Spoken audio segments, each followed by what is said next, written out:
Yan na guys. Tapos na ako kami. Ituloy talaga namin. Oh.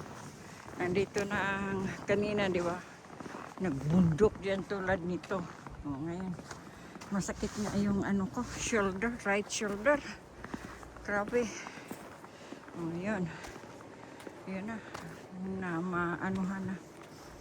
At least. So maraming nagtanong paano daw mag-ano kami sa sa heat. Ito dito magpunta dito ang truck na mag-deliver ng heating oil. Diyan nakalagay, tapos may malaking tangke doon sa loob ng bahay. So diyan mag-pump. So si Neil kanina napagalitan ko kasi tingnan mo, naglaro-laro lang diyan, no.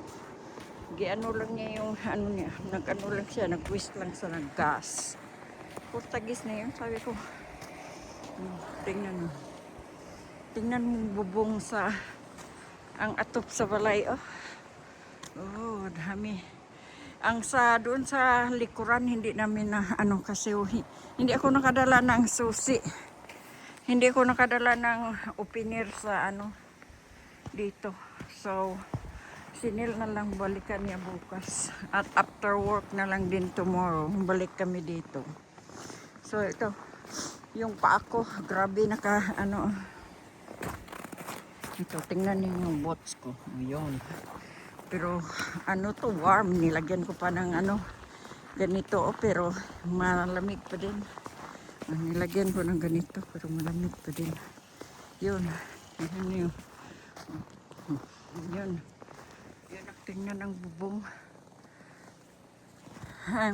May marami na namang snow this coming Sunday night daw.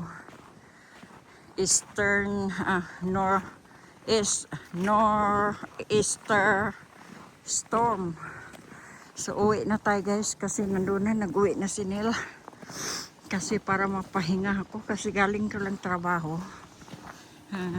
Hindi continue namin ni Neil dito pagtrabaho. So yun guys. Yun ang kaganapan dito sa Oh, masakit ng ko. Masakit ang dito ko. Love. Alright guys. Bye-bye muna tayo. Kasi uuwi muna tayo. Kasi wala akong dala susi. Ang turn on ko ito lang ang cellphone. I-turn on ko sa sasakyan.